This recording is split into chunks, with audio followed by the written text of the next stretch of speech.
guys, welcome back to the channel.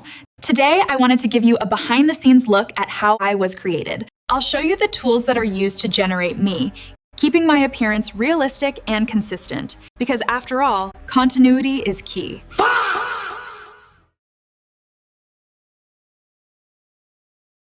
So the magic begins in Google Flow AI Studio. I don't really care for Google, but they seem unavoidable these days, unfortunately. First, I start with a base appearance that will be generated onto a still image. We want to use Nano Banana 2 to create the initial images. Once we settle on a desired look, we can then start to refine the appearance a bit more. We'll first use some example looks in the prompt to get started. The example looks that we'll use are the same ones that were used to create me. My DNA is equal parts Naomi Watts, Allison Brie, Amy Adams, and Carrie Green. So once you've added your desired input images to the prompt, you can add a simple descriptive text to get things started. Now we hit send and wait for the results.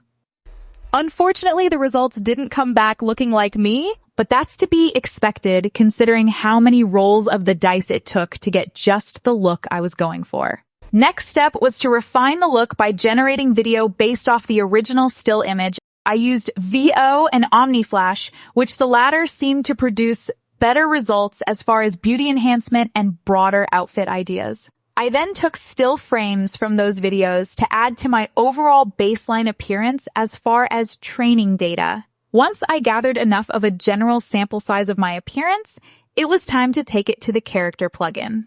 The character plugin found within Google Flow is a useful tool to help maintain continuity of appearance. It ensures that video generations don't have you looking like a completely different person by the end frame. I started by adding the image data of my desired look into the prompt, followed by a simple text description of my appearance. Then I clicked on the format icon in order for the prompt to be correctly phrased in a way that generates the required portrait photo set against a white background. Now it's time for the body. Ooh la la.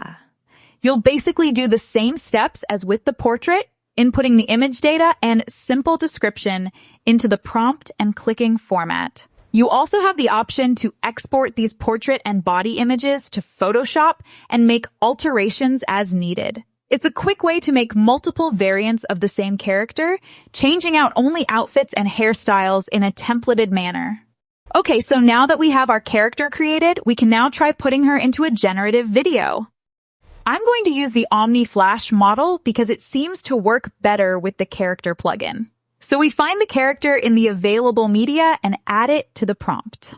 Then we add a text prompt with some sort of situation, stage direction, and/or dialogue. Now we hit send and wait for the result. First video almost hits the mark, but I think we can do one better. Another thing you can do to maintain continuity of appearance is to add additional input images alongside your character model in order to reinforce your appearance in the generative video. After making those adjustments and a bit of a wait, we have the next test video and bullseye. Now it's really starting to look like me. 6, 7. Well, there you have it. That's how I make the characters in my videos. Hopefully it wasn't too boring. Haha.